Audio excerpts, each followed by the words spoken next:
Outdoor adventure won't wait for engine problems. Things like hard starts, rough performance, and lost fuel economy are often caused by fuel gum and varnish buildup. Seafoam can help your engine run better and last longer. Simply pour a can in your gas tank. Hunters and anglers rely on Seafoam to keep their engines running the way it should the entire season. Pick up a can of Seafoam today at your local auto parts store or visit seafoamworks.com to learn more. There's nothing like snook hook sets at dawn or catching a tarpon in the moonlight. Find your next fishing trip made easy on fishingbooker.com and experience the magic of the Sunshine State or any other destination on your fishing bucket list. Book a blue water adventure in search of sailfish or go snapper fishing with the kids. With over 6,000 captains and trips to choose from, planning your next one just got a whole lot easier. Download the Fishing Booker app on the Google Play or App Store or visit them online at fishingbooker.com to book your trip today.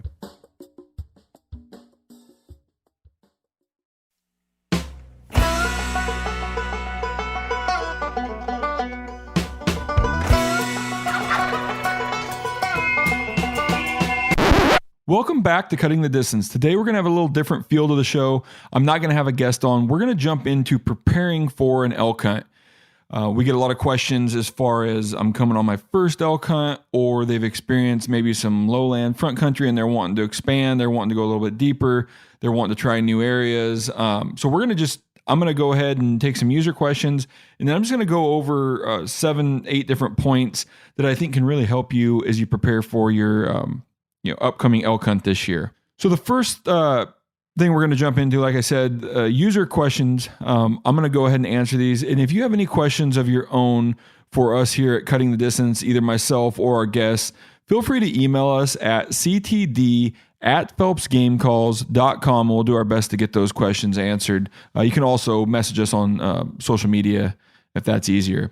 So the first question, what elk sounds should I be able to make, and how good of a caller do I need to be before I head into the woods in September? So in my opinion, you can go into the elk woods with you can count them on one hand. I would say, first of all, you need to be able to make a location bugle.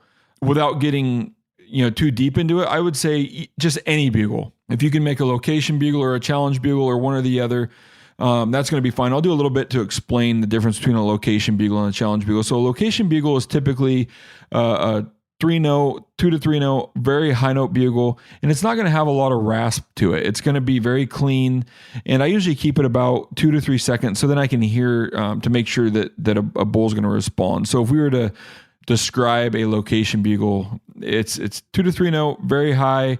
We're not adding a lot of voice. We're not adding the growling at the beginning. Just a very clean note that's intended to travel very far, across the canyon, down into a canyon. And I've always said that if I know I'm doing it right, when that high note is ear piercing, when it's kind of rattling my own brain, when it's kind of getting to my, it's almost an obnoxious ring. When we get that location bugle to that volume and that pitch is really where it seems like we get the best response from the elk. And to be honest, that's the call that we're going to use probably, over 75% of the time, 3/4, maybe even up to 90%, as you're walking ridges, as you're walking trails, as you're in the woods, you're going to just be using location bugles for the majority of the time. If I'm on maybe, warm sign, or I can smell elk, or we've got fresh tracks, I may locate with a cow call or a loud cow call off of specific points. But most of the time we're using location bugles as we walk by. Second of all, you need to be able to make just your typical cow call, your mew. Meow. That's all we're doing. You need to be able to make a clean cow call. If you can do that, you can put a little more pressure on the reed, shorten it up, and get your calf call. Not as important in my opinion, but if you can have that cow call, you're going to be able to replicate that and use it where needed. Third, I use estrus wines a lot, and there, we can argue all day amongst guys that term what each call is and what his name should be, but in my opinion, an estrus whine is when a cow is coming into estrus. She needs a little more attention from her bulls. So instead of the typical meow, our typical cow sound, it's going to be wavy. So it's going to go high, low, high, low. And we're gonna use those estrus wines to then tell that bull to come over here. I need some attention. Come pay attention to me. So I go in with an estrus wine, and then I would say like the fourth sound we need to be able to do is do some sort of a challenge bugle. A little more aggression. It's got some of that growl and throatiness in the beginning. You're going to add some voice back into it. Using your throat, your uvula, using that back of your throat to really, add some of that growl and realism to the call. And then I also like to be able to either add grunts or chuckles onto the end of that bugle to add some realism. And aside from that, that's really what you need to be able to make those four sounds. So on the bugle side, a location bugle, add a little bit of aggression and the grunt. And then on the cow side, if we can go out with a good cow mew and then like an estrus whine, we're gonna be really, really well off. And I would say we throw some other stuff in like screams, bark, chuckles, estrus buzzes. There's some other sounds that we will throw in that we will make at certain times, but for the majority of the time, they're not necessarily needed. And then we've answered this a lot before, but how good of a caller do you need to be in? In my opinion, it's much more important to know when to call and kind of what to say and how to react to the situation than it is on how good you are. Yes, it's important. A lot of times we'll use mimicry as some of our strategy. It makes a lot of sense to be able to mimic that animal, and it takes some skill to figure out or know what you need to do to that diaphragm to be able to make that sound. So not as important of being a good caller. More important is knowing when and how to react to a situation, read it, and know when you need to call, when to add some intensity, when to move, and some of those things. And then it wasn't really in the question. You can accomplish all of this either through diaphragms, through, if you can't use that, you can use some of our external cow calls like the easy estrus, the easy sucker. If you can't run a diaphragm through just a standard bugled tube or grunt tube, we've got the easy bugler that will then also allow you to be able to make those bugles. So there are a lot of combinations you can use to be able to make those four elk sounds that we talked about that I just mentioned. You need to be able to make as you head out into the elk woods. The second question: how do I decide where to go elk hunting? So, we get these questions a lot from people back east, even people around home that have only ever hunted around home. They're just trying to figure out where can you go elk hunt? Where are there opportunities? And as cliche as it sounds, you have to have, that elk tag. You have to have the opportunity before you can go hunt these elk. And so the first way is through most of these western states, even some of the eastern states now that are starting to get reestablished herds of elk, is you'll have to have points for most states, with Idaho and New Mexico being the exception, but they also don't allow over-the-counter opportunities. So you have to make sure to get into those draws. Idaho requires you to, either jump into their, I would call it their waiting room lottery on December 1st, which is already past us, so you're not going to be able to get that elk tag for this year, but it's held pretty steady, that date, for the last 2 years. And New Mexico doesn't have points, so it's also already past us, but you also have to front the money for the tag up front. So it detours a few people, I would say, from applying. So those two states don't have points. The rest of the states across the West have points. So your Nevada, your Utah, Wyoming, Colorado. Everything requires some points. Colorado does have a lot of over-the-counter, which I'll also get to, but Colorado has points. And then there are these states that don't have points. So, and it's this list is becoming smaller and smaller as years go on, as people implement systems, as they add units to the systems. And I may be a little bit incorrect here, but I would say for conversation's sake and the majority of the opportunity, the states that you have an over-the-counter opportunity in right now are Washington, and that would be west and east. But I would say when we consider over-the-counter in Washington, they're mainly talking about Roosevelt west of the Cascades. There is some decent eastern Washington opportunity, but you're going to be hunting spikes or in units that maybe don't have high densities of elk. You have the same in Oregon, where you now need to apply, but you can do over-the-counter on the west side. Colorado has a lot of over-the-counter opportunities, and there are a few places in Utah where there's some over-the-counter opportunities. But that's really, if you haven't been in the draws or don't have a tag and you're wanting to get out this year, you need to kind of focus your efforts on those three states: Washington, Oregon, Colorado. And that's how you're going to have to find opportunity. Wyoming used to be a place you could go hunt maybe every 2 years. Looking at the drought numbers this year, it looks like it may be 4.5, maybe even 5 points now just to hunt general in Wyoming. And fingers crossed as a non-resident that they don't implement the 90-10 split there, because I feel that we would bump that number up just 6, 7, 8 years to draw a Wyoming elk tag. And Wyoming is a special place to elk hunt. Really, really enjoy it. But they're making some changes to potentially get their residents additional tags, which I can't fault them for, but it would hurt me as a non-resident. So yeah, either got to be in the point game. You got a few states you can do over the counter, and you're going to have to figure out where to get that tag so that you can go on your hunt. Would you recommend going with a guide for your first elk hunt? I've always said the best way to learn elk hunting is to go with someone who knows what they're doing.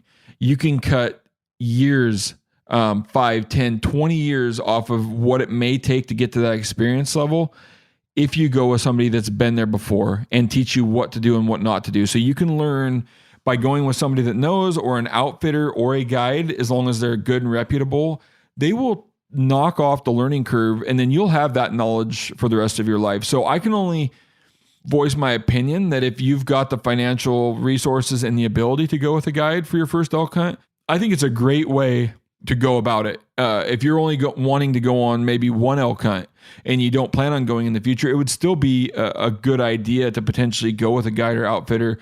The odds for success are going to be drastically higher than if you were to do it on your own. But on the contrary, there's something special about if you were to go out, do it on your own, research, scout, which we're going to get into here in the discussion. If you can put some of these things together and do it on your own, there's a lot more satisfaction potentially involved. Maybe you don't care how you kill an elk, and so it doesn't matter. And by all means, go with the guide, outfitter, learn what they know, and then you can apply that for all of your future elk hunts. So it's really just up to you, your finances. One thing I would highly recommend is vetting your guide or outfitter. Make sure they're reputable. Make sure they do things the right way. Make sure they hunt hard. And I'm not going to lie, I don't dog on private land hunting, but an elk with a guide or an outfitter on private land is going to be a lot different than a guide or outfitter that takes you in the mountains and nothing's a gimme, nothing's patterned. Maybe I say nothing's patterned. Nothing's patterned to the point of a lot of private land hunts. And you're going to have to hunt. You're going to have to work. You're going to have to, and that's really where you're going to learn and kind of start to gain that knowledge base that will pay off year after year. So that's my answer for those 3 questions. And once again, you have questions of your own, feel free to email us at ctd@phelpsgamecalls.com or hit us up on social media, send us a message, and we'll try to plug these into the podcast.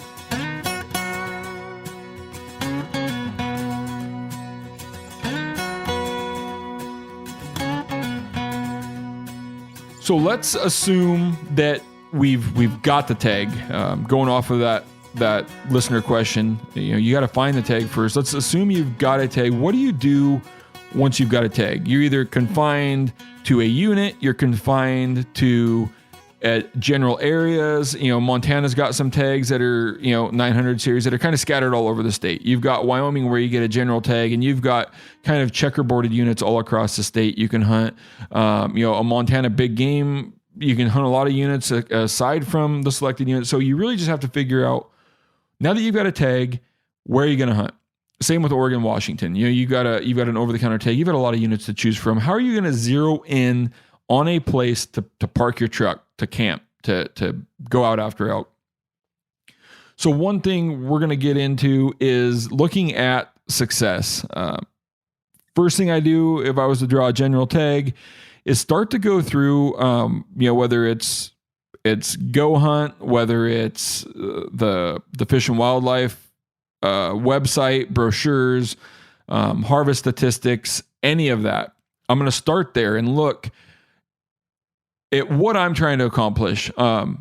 If you're just looking to kill any legal elk, cows and bulls, I would go look at population densities. I would go look at hunter success. I would also hunter success and 100 days in the field for success are 2 different things as well. So you can start to look at that. And if killing any elk is what your goal is, go off of that. And then we're going to talk about some other things here. You're going to want to vet that, confirm it.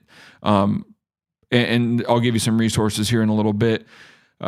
If you're wanting to hunt any bull, maybe your goal isn't to kill a cow, but any bull, you can then go start to look at percent by, harvest by sex. And maybe you don't care if it's a 6 point plus bull and you're just looking at any bull, then you can start to weed through that information. If I'm going to a unit that has, or if I'm looking to harvest a bull that is 6+ points or better, I'm looking for something big, mature.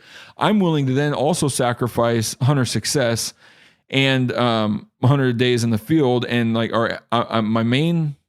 my priority is on percent of bulls that are taken out of the unit that are 6 point or better.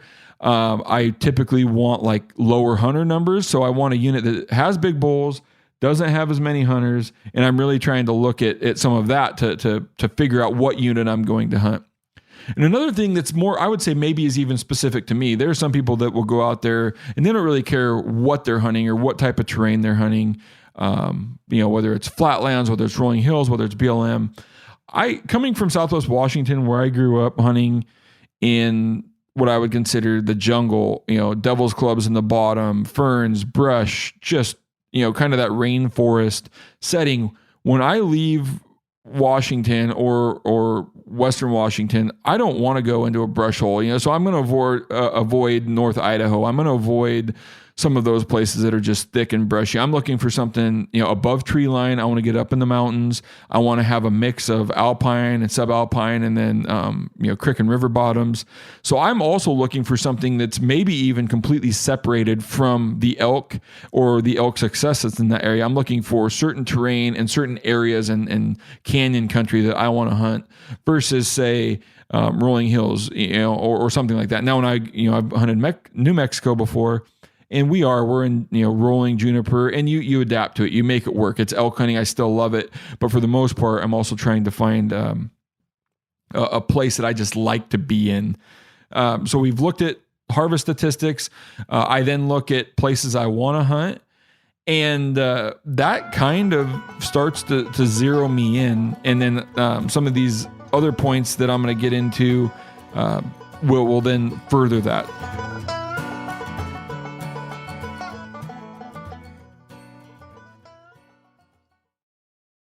We've all seen plenty of gadgets and fads come and go, but here's one product that stood the test of time: Seafoam Motor Treatment.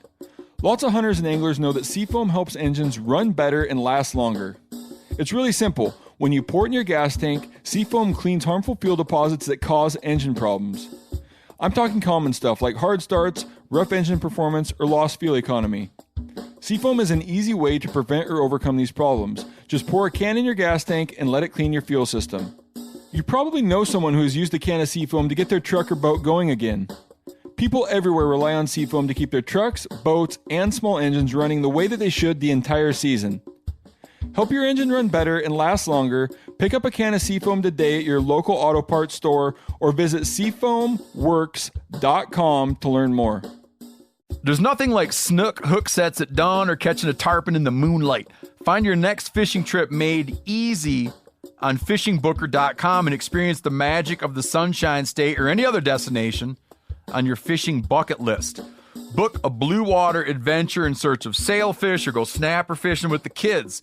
With over 6,000 captains and trips to choose from, planning your next one just got a whole lot easier. Download the Fishing Booker app on the Google Play or App Store or visit them online at fishingbooker.com to book your trip today.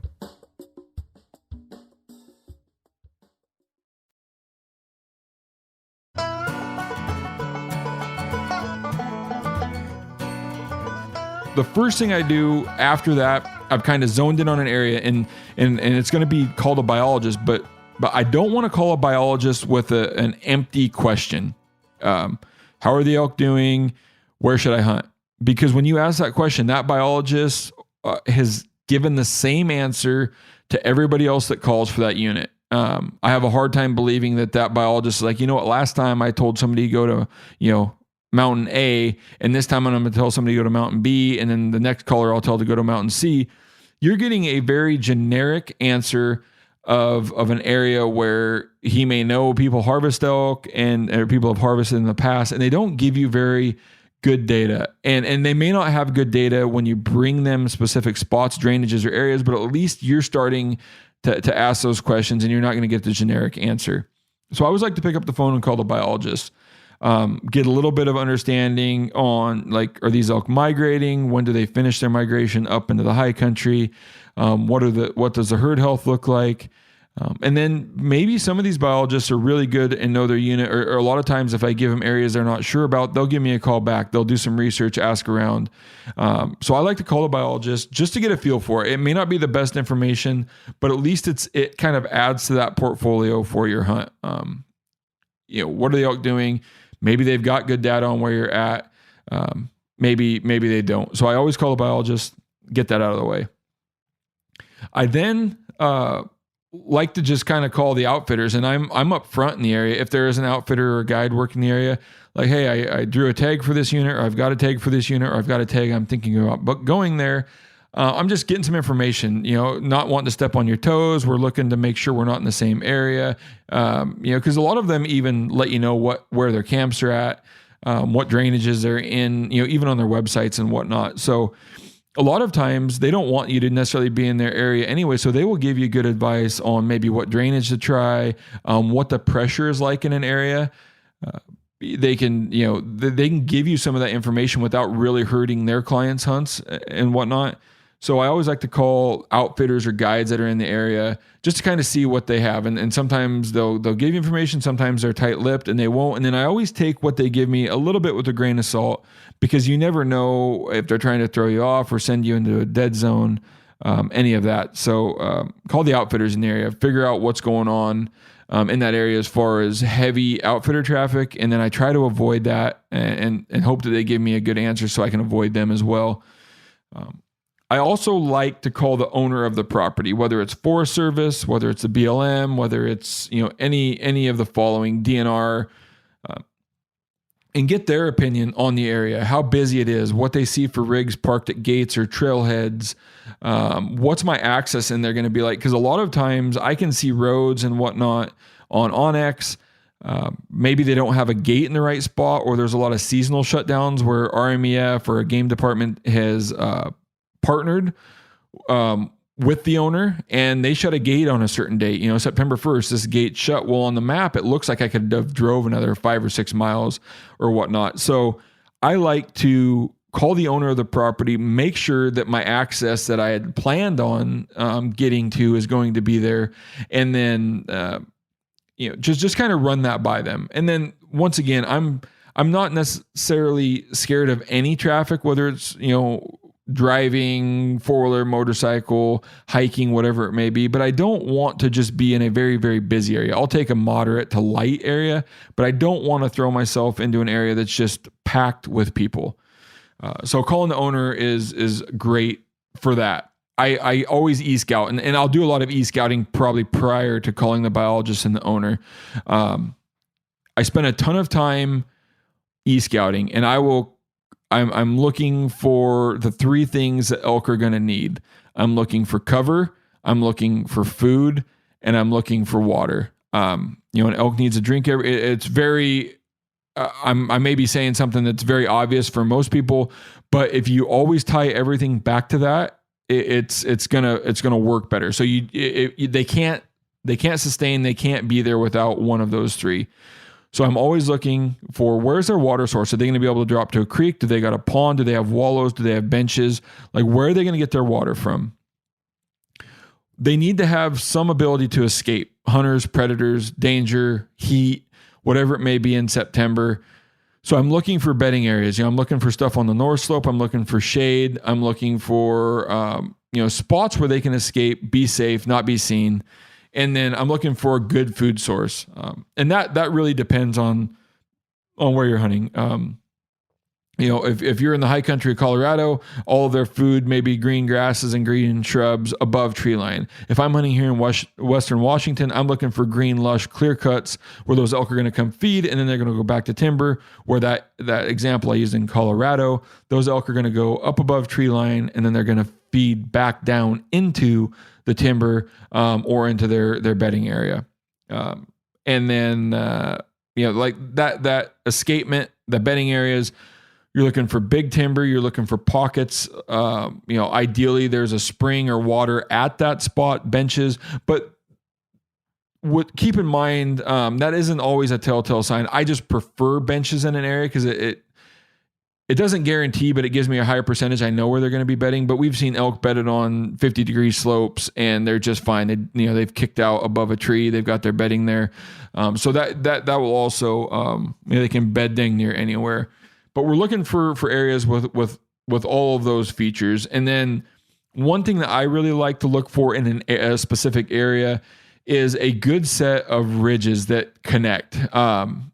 I work pretty inefficient if I've got to drop off of a finger ridge, cross a canyon to get on another one. So I really like a high ridge line running through the area where I can cover a lot of ground, or if I've got a trail towards the top of that. So one or the other. Either I can walk the ridge fairly easy without being cliffed out or cut off, or I can walk a ridge trail that keeps me pretty high in elevation. And I love to be able to call down into that canyon, be able to reach above me and be able to cover that entire canyon with my location bugle. So I'm looking for that more canyon country where we can call across, we can glass across, which is very, very important for my elk hunting successes. I want to also be able to glass, and that's where I'm drawn to some of that alpine, subalpine stuff where we can get up, we can glass avalanche chutes above tree line and really kind of set up our hunt. And I don't intend to get into that, but that's something I'm looking in an area. Glassing, good calling, and then be able to cover a lot of ground. And with those three things, it starts to stack the odds of success in my favor. And then now that we've got all this, we've picked an area, we've called the biologist, we've called the property owner, we've did all of this. The last thing that I do, and it's a brief check, it's just trying to figure out who has hunted it before and what their take is. And in order to figure that out, I will go cruise forums. A lot of times it'll be, jump on Google, you type in, unit XYZ and elk in Colorado, and it will tell me, a lot of times there are a forum or something that have talked about that. And I'll just go read were people not seeing elk? And I always take that once again with a grain of salt, because I don't know how good the elk hunter is on the other side of the keyboard, whoever typed that, but it just gives me a general consensus. Or a lot of times you'll see a guy pop up, or a couple people like, oh, you were in the wrong spot, or you did it wrong, or you didn't hunt the right spots. And it just starts to let me know, all right, it's obvious that maybe the densities are in different locations in this unit are vastly different. So it just starts to let me know, all right, I'm going to need to find spots. A lot of times people will talk about specific areas they went into and it was really, really busy, or lots and lots of rigs, or they take a picture of a trailhead. And I start to use that data to really hone in, is my idea good, or do I need to go back to the drawing board, kind of redo everything we just talked about, pick a new area, pick a new, go back, call the biologist, call the property owner, and kind of go through that until the forums or social media, you can search Facebook for the same thing. Units, I go to YouTube, see if anybody's hunted it on video to get an idea. And then if all of this goes, I like to look at the best looking spots, but then the other thing in the back of my mind, which we've talked about, is the difficulty of getting there. If it's right off the road, it's probably going to be busy. If it's 1 to 2 miles in, you're probably still going to have 50-60% of the guys in there. Once you start to get 3 to 4 miles off the road, I'm starting to be by myself. And then you kind of catch back up with the horse hunters around 7 or 8. So I like to really plan my elk hunts 3 to 8 miles from anything. Seems to be kind of that sweet spot. It's still close enough to the truck. We can get it out in a couple pack outs. But that's what I'm looking for. And so you'll do these iterations until you go back to the forum, social media, maybe. And I actually like when somebody doesn't talk about the area that I'm in, or that I've picked within a unit. But if they are talking highly of an area, I try to see how many similarities are in between the area I picked and the one that they're talking highly about. All right, do these translate? Is that going to make my spot? Does it have all the same things, the same facing aspects, slopes, whatever it may be, and kind of put that all together to see if it's going to work out. So we did all of this. We got a solid plan. I know some of us, like it's very difficult to get out and scout all of these places, but nothing is going to replace your boots on the ground. So you did all this. If you can, by any means, get out there and go and proof this prior to season. And when you're out there, some of the things that I like to look for, the best telltale sign, because depending on what time you get there, you go out in July, that gives a whole lot of time. That gives 60, anywhere from 30 to 60 days for those elk to change their pattern.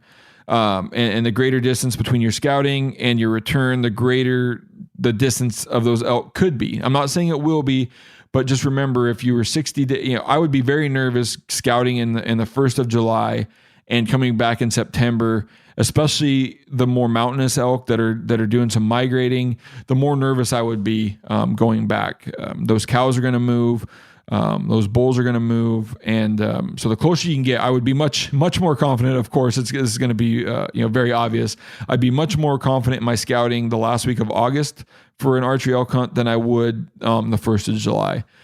Things are just going to move. And so take that with a grain of salt, or just take that with a consideration as you do that. When I'm out there scouting anytime prior to season, one of the most important things I look for is rubs.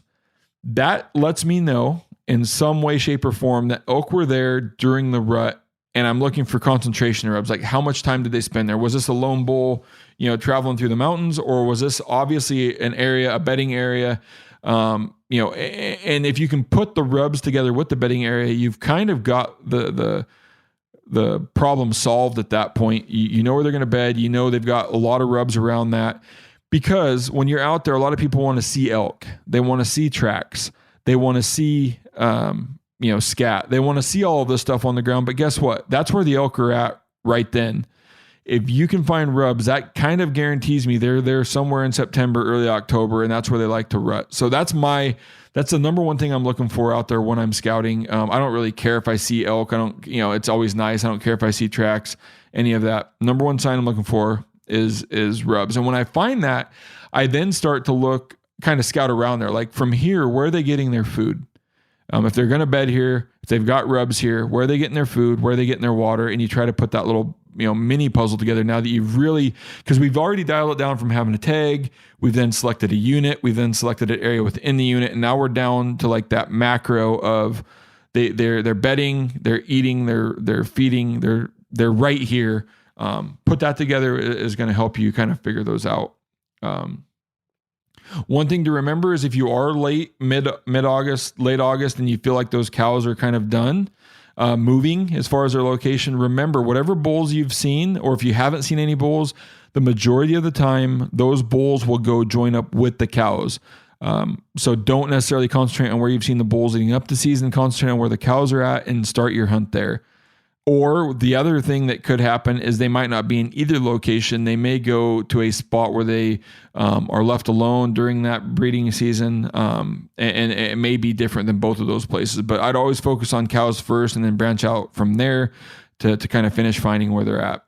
I'm going to cover a few pieces of gear, and I'm not the authority on getting in shape. I've always just said I'm too hard-headed to ever quit. And I've been doing this for 25 years in the mountains and know what shape I need to be in.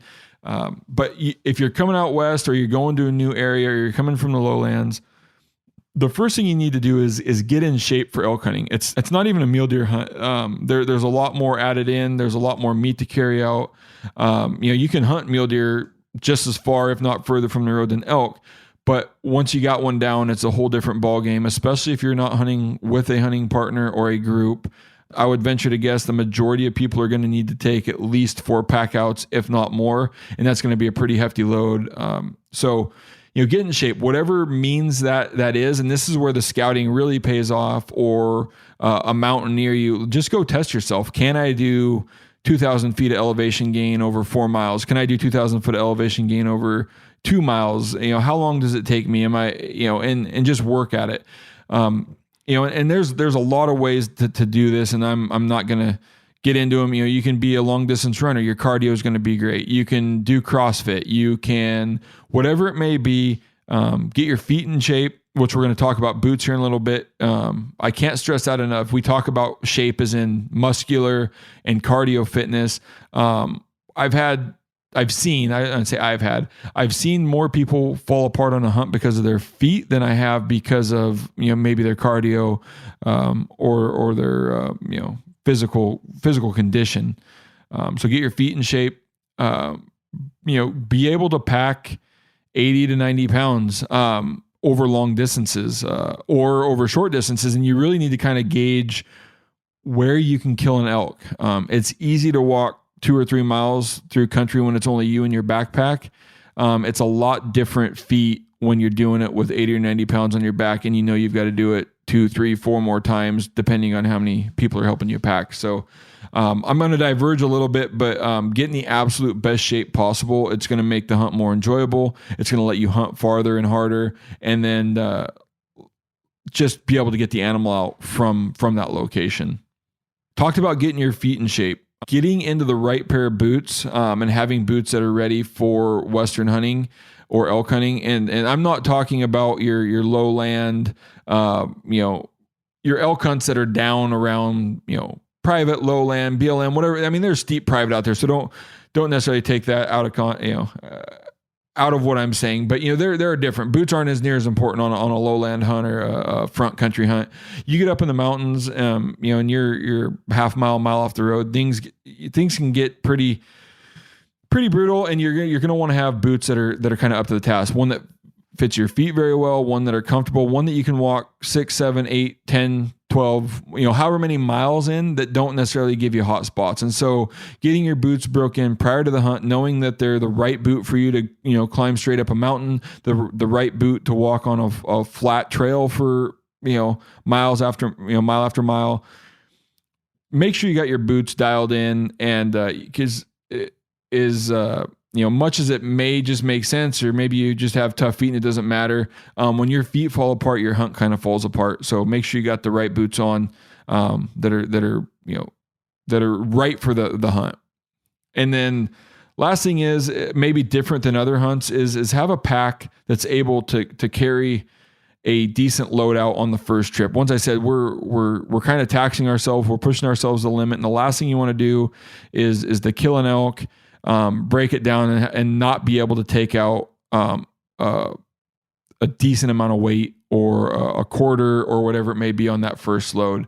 You want to be as efficient as possible. We're going to be wore out. We're going to get tired. So make sure you have a pack that's able to haul heavy loads. Have a pack that you can haul the heavy load plus all of your gear that's on you at the time, and that's gonna be able to withstand and be durable enough to make trip after trip after trip.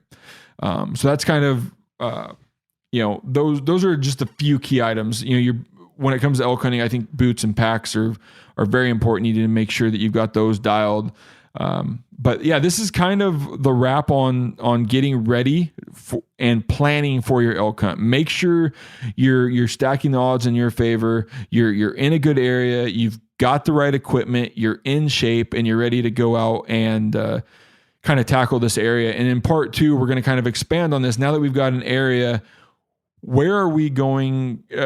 When we get there, I said, where are we going? When we get there, how am I going to quickly break the area down, proof what we've put together on what we've talked about? We make sure this area is going to hold the elk. They are there. How you're going to hunt it, and then put together some plans on how you're going to attack the unit. So really appreciate you guys listening. This was kind of my planning for an elk hunt episode, and catch us on part 2 of this episode on cutting the distance, where I'm going to break down, once you get there, proofing all of this and putting a plan together, and then some strategy.